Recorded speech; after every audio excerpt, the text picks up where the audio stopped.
సువార్త అంటే ఏంటి? చాలా మంది అంటారు సువార్త అంటే మంచి వార్త అండి, మంచి వార్త అంటే సువార్త అండి అని. అది కాదు. సువార్త అంటే వాస్తవిక అర్థం ఏంటి?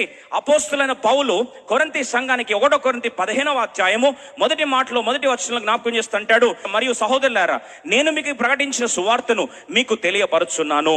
ఏంటా సువార్త? 3వ వచనం, నాకు ఇయ్యబడిన ఉపదేశమును మొదట మీకు అప్పగించి తిని, అదేమనగా లేఖనముల ప్రకారము క్రీస్తు మన పాపముల నిమిత్తము మృతి పొందెను, సమాధి చేయబడెను.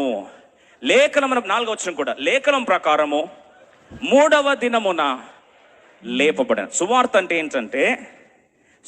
అంటే ఏంటంటే యేసుక్రీస్తు ప్రభువారు మనుషులకు బదులు, మనకు బదులు, మన పాపమునకు వచ్చే శిక్షను ఆయన భరించి సిలువ వేయబడి చనిపోయి సమాధి చేయబడి తిరిగి 3వ దినం ఏం చేశాడు?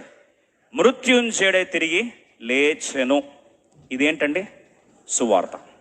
ఎందుకు యేసుప్రభు చనిపోయాడంటే నాకు బదులు ఆయన చనిపోయాడు. ఎందుకు యేసుప్రభు రక్తాన్ని కార్చాడంటే నా శిక్షకు బదులుగా ఆయన రక్తాన్ని కార్చాడు. నేను చావలసిన ప్రాంతంలో ఎవరు చనిపోయారు? యేసుప్రభు చనిపోయాడు. ఒక మాటలో చెప్పాలంటే నాకు బదులు శిక్ష ఎవరు భరించారు? యేసుప్రభు భరించాడు.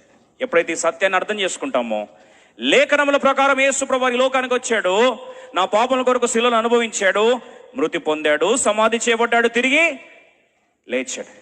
దీన్ని ఏమంటారు? సువార్త.